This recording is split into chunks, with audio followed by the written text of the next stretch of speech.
Hi guys, Ugo here. As you know, I had to divide the video in two parts. So here's the second part. I hope you guys enjoy the rest of the questions. In this one, I have a full segment of talking about being a scientist in the end. So make sure you tune out for that. And yeah, let's go to past two. Then my dear friend Jeremy asked me, "Here's my deep philosophical question for you. In a hand-to-hand combat battle with no weapons or technology, who would win, a caveman or an astronaut? In alternative, or additionally, you can wait in an old issue of ninjas versus vampire. Which group is superior?" And which Gayatina replied that Jeremy might ask your caveman astronaut questions, so it's very typical for him. But yeah, so between a caveman and an astronaut, I think the caveman would win because it's a hand-to-hand combat battle with no weapons, so it has to be the instinct. And in an astronaut, we believe they will be in this era, so the modern one, where our killing instinct is much more suppressed and much more even than in the caveman. He's more a hunter than we are. He's more as savage than we are today, so he will be much more stronger in a hand-to-hand combat because he will have to hand-to-hand combat with another caveman to for a woman, for example, or for food or for shelter than an astronaut. If it had weapons, well, the astronaut would win, of course, but without that, the caveman would win. Now, in the old issue ninjas versus vampires, with vampires, ninjas versus pirates. If it was on the sea, I don't know, ninjas can pilot a ship. If it was like in hand-to-hand combat with no weapons and technology, with no weapons, I think the ninjas are trained with martial arts, so they can defeat the pirates better. They are like to brawl normally, but the ninjas are better to defend because that's one of the principles of the martial arts. You learn to defend than to attack. So I will probably say the ninjas won. That's why I pick ninjas for my subscribe thing. But in the other one, the caveman would won. Thank you so much, Jeremy. Now, my dear friend Laura asked me, if you went to an island, which books would you take? A maximum of 6. 6 books. So, Seven Husbands of Evelyn Hugo, obviously. Maybe Red, White, and Royal Blue. I'll have to pick standalones. So, standalones. A thriller. I don't know which one. Maybe, let me think. A very good thriller. But the thriller, I know the twist and I will be so amazed. And that's what we want from the thriller, is the twist. So no. The House in the Swirling Sea, because it's cute. I need something big so I can spend my days reading. The problem with fantasy is there are not a lot of fantasy standalones, and that's a big problem. Maybe one romance. Which romance? Let me think. Maybe the library, the Readers of Broken will recommend, or the Astrology Guide for Broken Hearts. One of these romance. The Girl with All the Gifts, because I need some sci-fi dystopian to survive in an island. Well, I can bring a book to burn. No, I will not do that. Another book to read. Um, Let me think. Well, I could pick Memories of Cleopatra, which is a big one, but I have historical fiction, that is different. But I want some fantasy. I need one fantasy at least. Ooh, it's just one book. I have a binding. Oh yeah, Narnia or Golden Compass. No, Narnia. Say, so my binding of Narnia, The Girl with All the Gifts, Seven Husbands of Evelyn Hugo, Red, White, and Royal Blue, and one romance like Broken Wheels Recommend or The Astrological Guide of Broken Hearts, something like that. So he asked me more questions that I will join with other questions that I saw that are the same. And we move to Dave, who asked me, if you were an animal, which one would you be? That's easy. I will be a wolf. I really like wolves. I think they are so cute. When I was a kid, I wanted to have a crow because I didn't like Snow White. I much prefer the Evil Queen, and I loved that she had a crow. And when I went to Switzerland, they have a lot of crows, and I was like, oh, so cute! I loved it. But yeah, I would be a wolf. I really like a wolf. I don't know. I just love it. They are so beautiful, so companions, so soulmates. I loved it. Pei asked me, what is your favorite dinosaur? And the first thing I thought was, yeah, the long neck, obviously. And but then he says, you cannot say Ospitocoelicaudia. And I was like, what dinosaur is that? And when I see it's the long neck, and I was like, okay, I cannot pick the long neck. But the second dinosaur that I really enjoy is the Triceratops. I don't know. I think it's like because it has that crown and the horns, and you can like ride and charge. Will be very good. T-Rex, no, T-Rex are just big and they have a big mouth, but tiny arms. No, this one will be Grace Racer 2. Boom, boom, boom. Let's go. Velociraptor will be cool, but they have them in bands, and I wanted some more.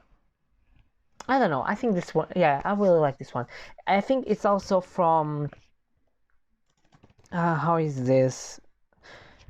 How it says in English? The Land Before Time. I remember watching this movie like 1,000 times as a kid, and of course you have like the long neck, you have the Triceratops. It's like, how can you say no? They are so cute. Paperback Mo asked me, do you like pineapple on pizza? Yes, I love pineapple on pizza. I know I'm weird, but I loved it. My favorite pizza is tuna, shrimp, extra cheese, and pineapple. So good. Like sometimes I put like tuna, onion, pineapple, or shrimp. Oh, so good, but I really liked it. Michael from Fit to Be Read asked me, what are your top 3 sci-fi reads? So I have The Girl with All the Gifts, and I think I haven't read more sci-fi, which is a shame. I really liked Maze Runner. I really liked the first one. I think I've read the second one, but I didn't finish the trilogy. But I really liked Maze Runner. I really liked the concept, and I really liked the book when I read it. Oh, one from James Patterson. How does he say? Maximum Ride is that? Yes, the Angel. The Angel Experiment, which is book 1 of the Maximum Ride trilogy. I really like that book. These are all young adults, so it's not hardcore sci-fi, but this one has like 6 kids who are genetically altered to have wings like birds, and then you have the bad kids who are transformed in wolves, can have like wolf features, and they run away, and then they start to having. Although I gave it 3 stars, but this was like in 2018 when I shelved it, and I still didn't recall a lot of the story, but I remember really liking at least the second one. And when I update my Goodreads to the new profile, because I lost my password to the other one, I didn't know the rating, so I was just like, do I remember this well or not? And so I put some, but I want to reread because I want to read the rest of the series. But yeah, I think that was my top 3 sci-fi reads that I at least remember reading. Yeah, I think those are my top 3 sci-fi reads. Next year, I promise, and this year, I'll have more answers to sci-fi. I have a long shelf of sci-fi to read, like from Brian Aldiss to Ian Banks. I have Jamie Bliss. I have one series from David Fentush. I don't know how to say this. Arthur C. Clarke. I have Ted Bell, Michael Crichton, Ian Banks. I have Altered Carbon there. Also World-Based Pines. I have your Dune, because I bought because of you. So I have a lot of sci-fi to read. Here, sci-fi also. Sci-fi. Then, Gaia Athena asked me, she said, I'm bad at thinking questions, but I will do my best to think of a couple. So thank you for thinking so much. What are your favorite books you've read this year so far? So far, The Last Thing to Burn by Will Dean. It's a very good thriller. I totally recommend it. Down Comes the Night by Alison Shaft. A very good YA fantasy with a very snowy setting. I really like that. Mistborn trilogy. I end the second book and it's even better than the first one. So I really like that series. Then I think I haven't liked so many books. It's not being the greatest year to have a lot of new favorites, but it's not being a bad year to have just disappointments. But I think those are the books I really, really loved so far this year. That really stay close to me. I still didn't finish Cleopatra, but that's a Cleopatra I really like. I really know I would like. Yeah, those are the ones. Also, Dark Shade of Magic and City of Girls. I really liked it. And Storyteller from Jodi Picoult. But from all of this, I think Mistborn, Last Thing to Burn. What did I say? I forgot. Mistborn, The Last Thing to Burn, Down Comes the Night, and Heartstopper. I forgot about Heartstopper. Sorry, I forgot about Heartstopper. Okay, this one I answered then. What are your favorite TV shows you have been watching lately, if you watch them? So, I'm not a very fan of TV shows. I spend most of my time reading, preparing videos, editing, playing video games with my boyfriend or alone, helping my parents in the house. But I rewatch The Big Bang Theory. I really like that one. The Good Place, like best series ever.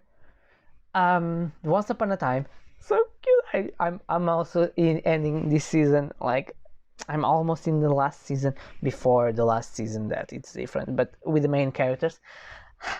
I am really like I wanted to do a rewatch of Charmed because I love Charmed. Then the most recent ones, when I finish, I see How to Get Away with Murder. I see WandaVision. WandaVision is just amazing. I love the WandaVision, and I'm not a Marvel fan, but I love Wanda Maximoff, and WandaVision was like, I loved it, loved it. More TV shows. Oh, I'm seeing American Horror Story, the anthology now. I really liked Handmaid's Tale. Of course, I followed the series, like, very good. Um, I'm seeing the reboot of iCarly because it's fun and I remember my childhood and it's still very fun. I still enjoy it. Yeah, those are the TV shows that I've been watching lately or that I like more. And she asked me what are some favorite foods or meals. I already said that arroz cabidela and arroz pato. From cakes, I really like the brigadeiro cake as my birthday cake. Good. Um, I'm not a very picky person. I just don't like cod, like beans, some weird cheese. Cheese cannot be weird with me. They can be very plain. And yeah, I think that's it. I eat almost everything. But yeah, those are my favorite meals. Now, a lot of you ask me about my work. Laura asked me what it's like to be a scientist, what do you like about your job, what is really your job. Ian from our Discord reader asked me how I would like to know more about your journey to academics and university. John from I Listen Up asked me why did you choose to study chemical engineer, and also Gaia asked me as a scientist what kind of things do you research or you like to research. So let me just put my laptop down and let's have a serious discussion.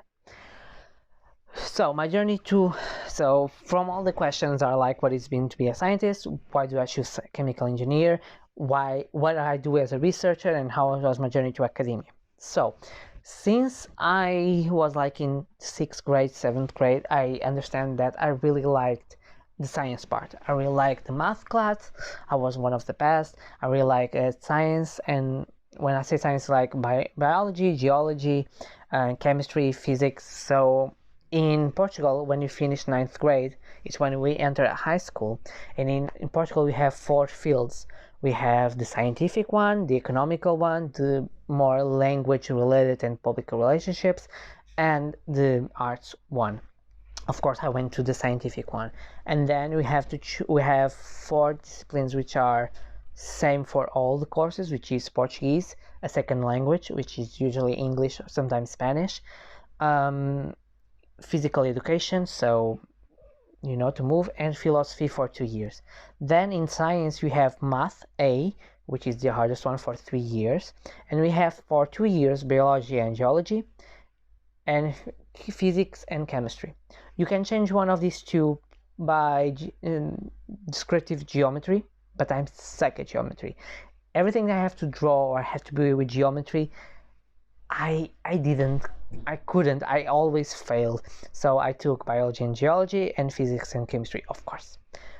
From the 9th grade, I start seeing a college that a cousin of mine went, and I start to see which courses there was, and then I found out of biochemistry, and I really like chemistry because I wanted to be on a lab. I wanted to be a scientist. You know that kid thing that you mix things and boom, and you have new things. Yeah, that's what I wanted to be. So I went to that path of going to biochemistry. When usually in high school we make some trips to colleges here near Lisbon, and I went to the other one on the side of the river, and they introduce you to chemical engineer, and I was like, yeah, that sounds cool. Maybe I'll go there. And then my professor on the 11th grade, my physics and chemistry professor, which also was the professor of our class. We have one professor that is responsible for talking with parents if there's something wrong, or taking that your, for example, if you don't come one day, that your justification is valid, something like that, or if you have problems.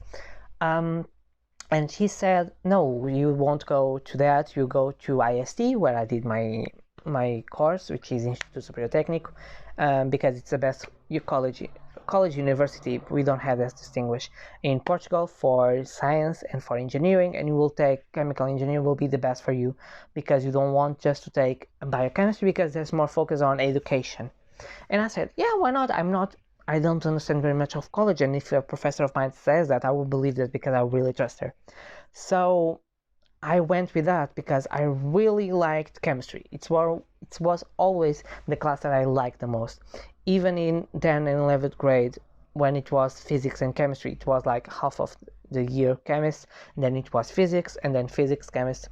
And when it was chemistry, I loved it. I was like, boom, boom, boom, boom, boom. Yeah, I understand everything. So I went there. That's how I choose. I want to be a chemical engineer. When I enter in college, you have that impact that you get the math, you have the algebra, you have the physics, you have everything. And I was like, God, what do I put me in?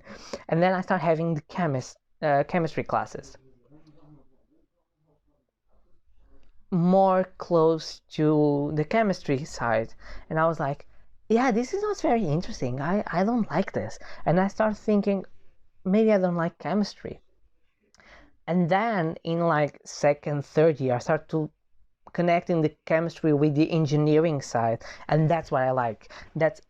Having chemistry with a purpose, having chemistry with a goal, not just investigating things that, well, you just investigate because it's new and you have to know. No, I want to have a value. I want it to have a purpose. I want to have a goal that is tangible and people can see that the goal exists and that people can understand it.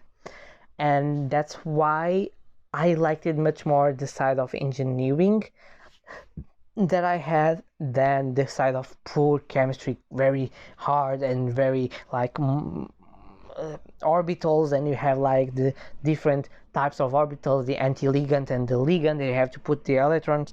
Well, no, I really like the side of engineering.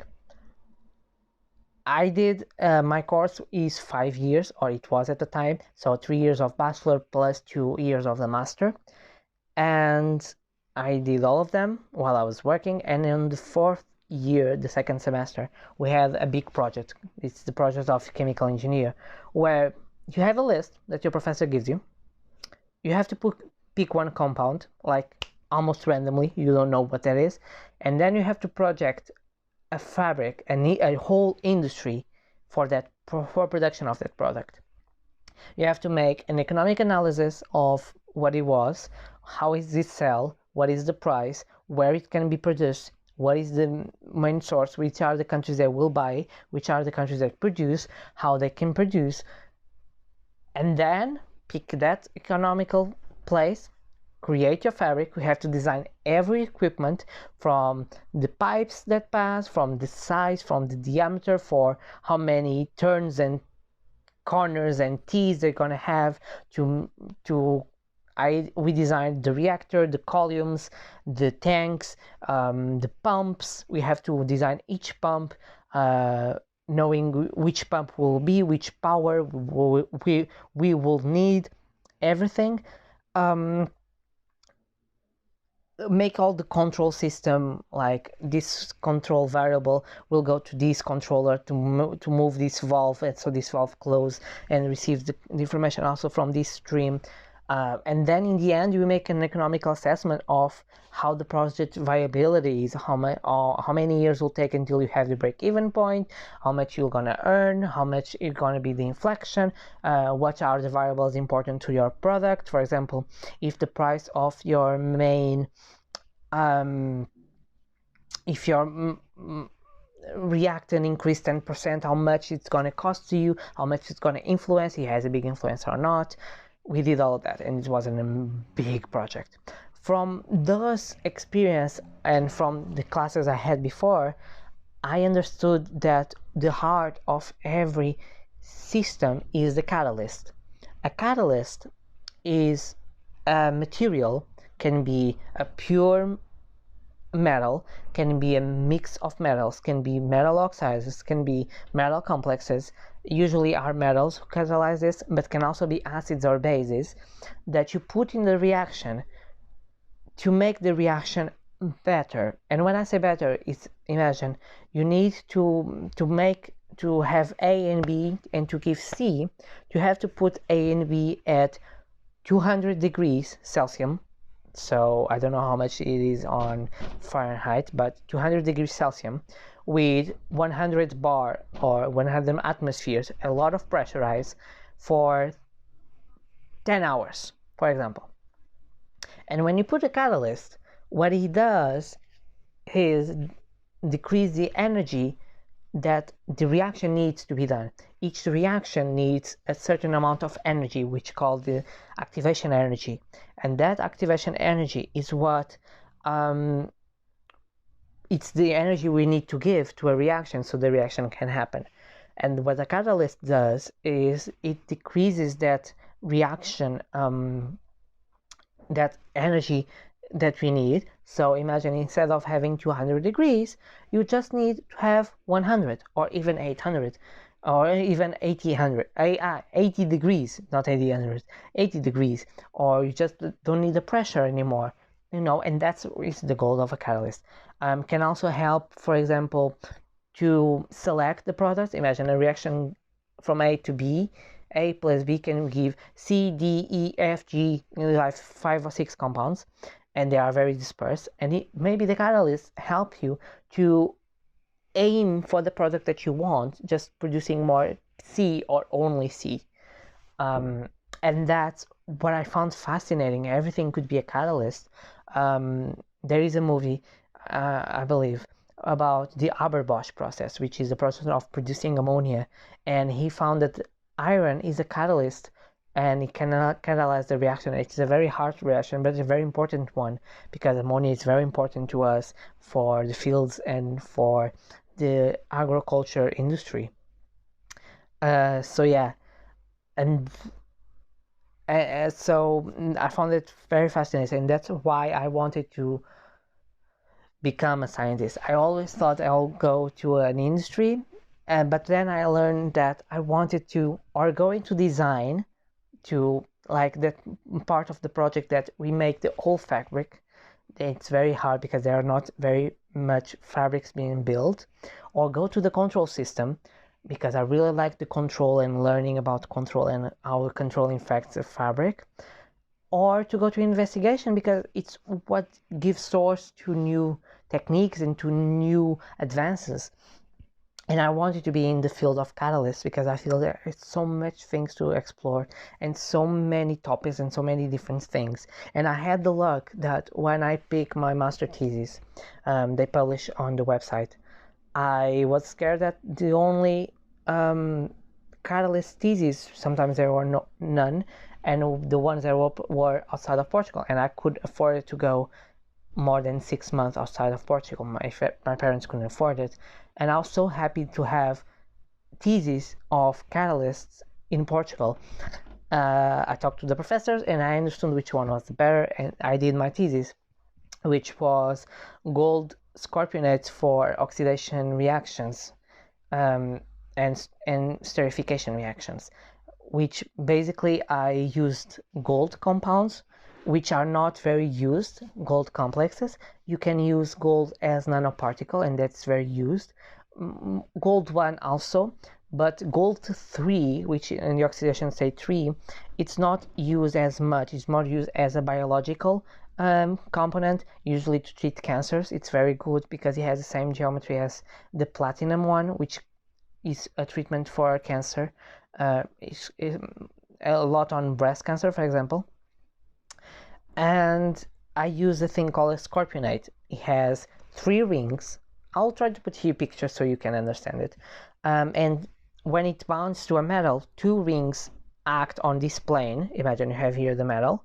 It connects here and connects like here in the same plane. And then the third one comes up like the tail of a Scorpionite. So you have like 2 pincers and then one on, that's why he calls it Scorpionite.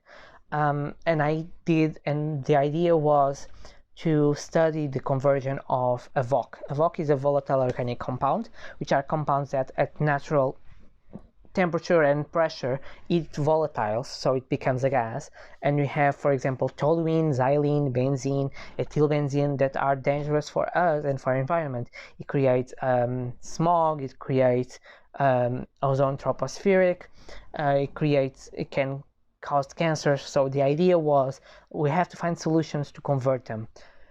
Burning them, it's going to be the same because we got produce CO2, so we need an alternative. And an alternative is an oxidation reaction. If you oxidize toluene to a benzaldehyde, benzaldehyde smells more or less like almond, a very strong almond sounds, but it's very used on dermatologic products, benzyl alcohol also.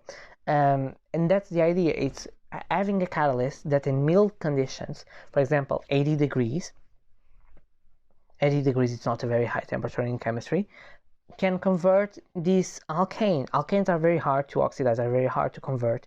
It's not an easy reaction. And that was the point of my thesis, was to use this catalyst and try to find the best reaction. And then I studied the oxidation of the alcohol, for example, the benzyl alcohol that comes from the toluene. I also studied the sterification of the benzaldehyde to methylbenzoate, which also is a very interesting reaction. I also studied a little bit of the oxidation of glycerol, which is a very byproduct of the biodiesel. It's a very go-to waste in Brazil. There's a very excessive production and a very excess amount of glycerol that is not used, and it goes to throw into the river. And I also studied the desulfurization of diesel on of a diesel. A diesel has sulfur compounds that can be extracted, and we want to extract them the best so we can have a lower sulfur content. And I studied that also in Porto. That's where I stayed for 2 weeks. And that was my master thesis. And when I finished, I have said, I want to do a PhD. I want to continue. I want to be a scientist. I want this to be my life. I want to continue investigating different types of reactions, different types of catalysts, different type of systems. And that's been my goal so far. It's been hard to get it, but hopefully this year when the appliance comes out will be a positive reaction and I'll can do it. Let me see the questions again because I don't remember. All of you wanted to know. What are the things you research? Why did you study chemical engineer? I would like to know your journey in academics and university. And I think I had more. Yes. What is your job? So, that's basically what I do. I just study catalysts and study the reactions. That my PhD program. It's these catalysts that I talked to you about earlier, they are homogeneous. Usually they are metal complexes, and they usually are in the reaction as an homogeneous phase, so you cannot separate them so easily. The idea of my PhD is taking some of these catalysts and put them on heterogeneous surfaces, which can be later reused. If you reuse a catalyst like 10 times, the price will increase a lot, and it will help a lot the industries to improve the quality and to improve and to put the systems at work. So that's a very good point for me.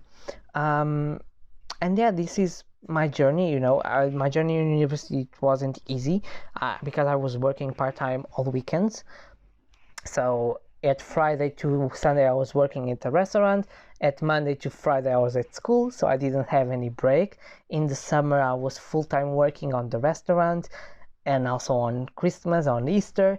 I will only take 2 weeks on February after my exams to rest, and then I take the rest of my vacations on June to make the exams. So it was 3 years of very hard fight, but it was very good for me and for my family, and I really not regret that at all, because it gave me a lot of things that were good for me and also make me understand more other people. And also we have to sometimes make sacrifices, and I don't regret anything that I did. But yeah, my journey was a normal journey. I don't think chemical engineering is a very hard degree to take. It's very demanding on terms of work, because you have a lot of reports. You have 5 or 6. I had one time 5 different labs on the same semester, and each time we had to put a report, and sometimes the reports are bigger. You have to analyze data and be there also 3 hours, 2 hours and a half. It's like time consuming, and you have a lot of time and a lot of work. But then the rest, I really liked it. I really loved to do my degree, and now I'm putting myself on a PhD. And I think I answered all the questions. Yeah, thank you so much again for subscribing. Thank you so much again for all of you, my dear friends, who asked me these questions. I'm really happy you did. If you have any more questions, just tell me down below and I'll answer in the comments. Yeah, I post videos every Tuesday, Thursdays, and Saturdays, and I see you guys on my next video. Bye.